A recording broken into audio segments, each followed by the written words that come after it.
नमस्कार सर्वांना, मी प्रांजली. कोणत्याही अमावस्येपासून किंवा आजपासून, आज सर्व पितरी अमावस्या आहेत, आजपासून घरातील कोणत्याही एका मंडळींनी, महिला असतील, पुरुष असतील, मुलं असतील किंवा मुली असतील, घरातील कोणत्याही व्यक्तीने, एका व्यक्तीने हा उपाय जरी केला तर याचे सकारात्मक प्रभाव जे आहेत ना, ते आपल्या घरातील जी सर्व मंडळी आहेत तर सर्वांच्या आयुष्यावर सकारात्मक प्रभाव पडताना आपल्याला बघायला मिळेल.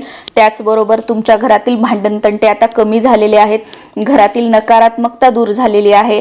तुम्हाला कोणत्याच कामामध्ये तुमच्या घरच्यांना कधी यश मिळत नाही, कोणतेही काम करायचं म्हटलं की त्याच्यामध्ये 100 अडथळे वगैरे असे जर तुमच्यासोबत घडत असेल तर त्या गोष्टी सुद्धा दूर होताना तुम्हाला बघायला मिळेल.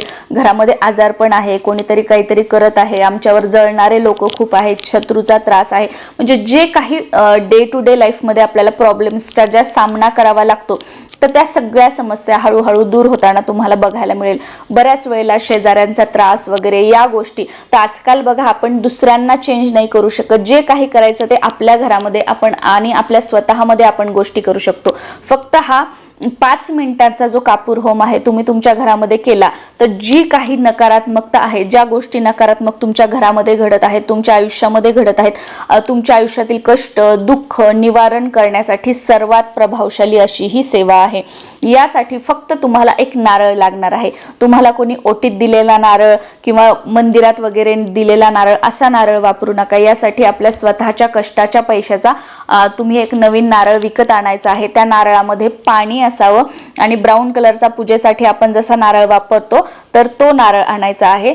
आता इथे प्रश्न येतो की नारळाचे वरचे जे केस असतात त्याच्या सहित घ्यायचा की केस काढून घ्यायचा. तर तुमच्या भागामध्ये कसा नारळ मिळतो, तर माझ्या भागामध्ये बघा की वरची शेंडी जी आहे ती काढलेला मिळतो आणि बऱ्याच वेळेला शेंडी सहित सुद्धा मिळतो. तर तुम्ही शेंडी काढलेला घेतला तरी चालेल किंवा तुम्ही शेंडी सहित घेतला तरी सुद्धा चालेल, दोन्ही चालेल, काही हरकत नाही.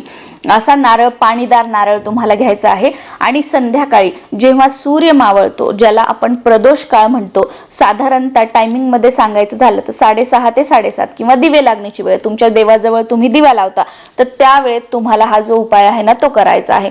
पिरियड्स असेल, सुतक असेल तर त्यामध्ये हा उपाय करू नका. तुम्हाला पिरियड्स असतील तर तुमच्या घरातील इतर मंडळींनी हा उपाय केला तरी सुद्धा चालतो. जेव्हा कधी तुम्ही गावाला वगैरे जाल तर तुमच्या घरामध्ये जी कोणी मंडळी आहे त्यांनी हा उपाय केला तरी चालतो, किंवा गावाला वगैरे गेल्यावर राहू द्या आणि त्याच्यानंतर गावावरून आल्यावर तुम्ही करू शकता. म्हणजे अमावस्येपासून कंटिन्युटी मध्ये कमीत कमी 40 दिवस तुम्ही हा उपाय करू शकता, किंवा ही अमावस्या ते पुढची अमावस्या, पुढची अमावस्या ते त्याची पुढची अमावस्या, या पद्धतीने सुद्धा तुम्ही हा जो उपाय आहे ना तो करू शकता. आता हा उपाय करण्यासाठी देवघरासमोर आपल्याला बसायचं आहे. देवघरासमोर दिवा, अगरबत्ती, धूप, जे काही संध्याकाळची आपली पूजा असते ते सगळं लावायचं आहे. आसन घेऊन बसायचं आहे आणि हे जे नारळ आहे एका प्लेटमध्ये, अशी पसरट स्टीलची प्लेट वगैरे ज्याच्यामध्ये नारळ बसेल अशा प्लेटमध्ये ते नारळ ठेवायचं आहे. आणि 7 कापराच्या वड्या घ्यायच्या आहेत. गोल कापूर असेल तरी सुद्धा चालेल आणि भीमसेनी कापूर असेल तर अतिशय उत्तम, सोन्याहून पिवळं, कारण तो नकारात्मकता दूर करण्यासाठी प्रभावी मानला जातो. पण नसेलच तर तुम्ही गोल कापूर घेतला तरी सुद्धा चालतं, कारण काहीही न केल्यापेक्षा काहीतरी केलेलं बरं.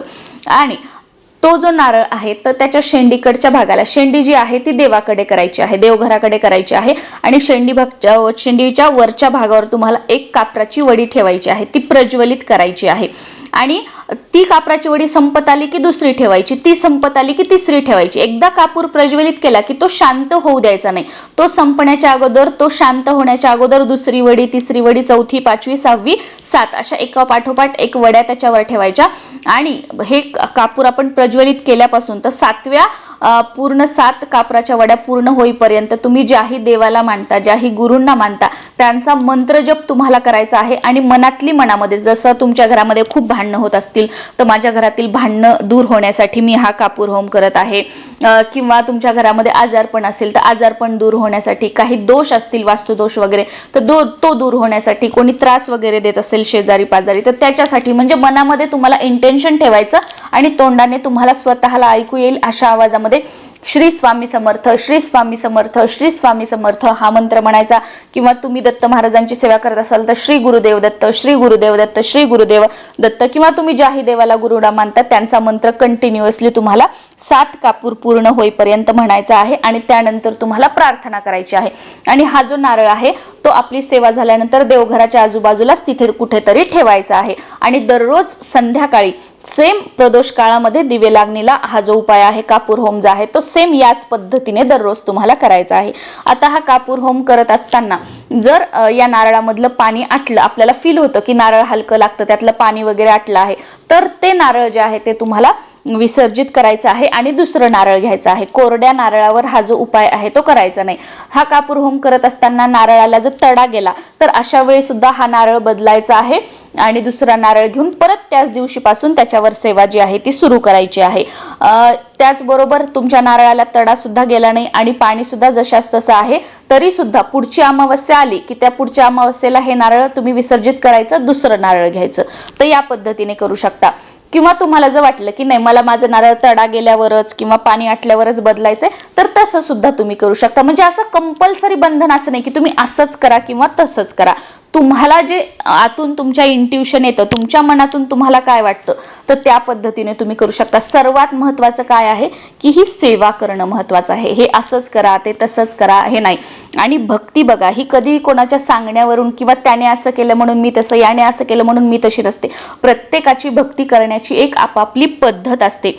ज्या याने तुम्हाला वाटतं की मी देवाशी कनेक्ट करत आहे, मला आतून प्रसन्नता फील होत आहे आणि आतून मला वाटतं की मी हे जी गोष्ट करते ही बरोबर आहे समोरच्याने सांगितल्यापेक्षा, तर त्या पद्धतीने तुम्ही करा।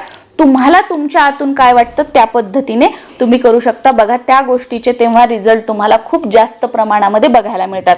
आणि जेव्हा की आपण असंच सांगितलं तसंच करण्याचा प्रयत्न केला तर त्या सेवेमध्ये कमी लक्ष आणि त्यांनी काय सांगितलं या गोष्टीमध्ये जास्त लक्ष, मग याच्यामुळे आपल्याला जे अनुभव आहेत ना ते बघायला मिळत नाही। त्याच्यामुळे अगदी रिलॅक्सपणे देवावर पूर्ण श्रद्धा ठेवायची आणि तुम्हाला ज्या पद्धतीने भगवंताशी कनेक्ट झाल्यासारखं वाटतं सेवा केल्याने, त्या पद्धतीने तुम्ही सेवा करा। बघा 100% तुम्हाला अनुभव येतील आणि तुमच्या घरातील ज्या अडचणी समस्या आहेत ज्यासाठी तुम्ही हा उपाय केलेला आहे त्या सुद्धा पूर्ण होतील। घरामध्ये तुमच्या सुख शांती येईल, नवरा बायकोमध्ये भांडणं होत असतील तर एकोपा प्रेम वाढेल, घरामध्ये प्रसन्न वातावरण किंवा घरामध्ये धनधान्यामध्ये बरकत, असे बरेचसे सकारात्मक प्रभाव जे आहेत ते तुम्हाला या सेवेने बघायला मिळतील। नमस्कार।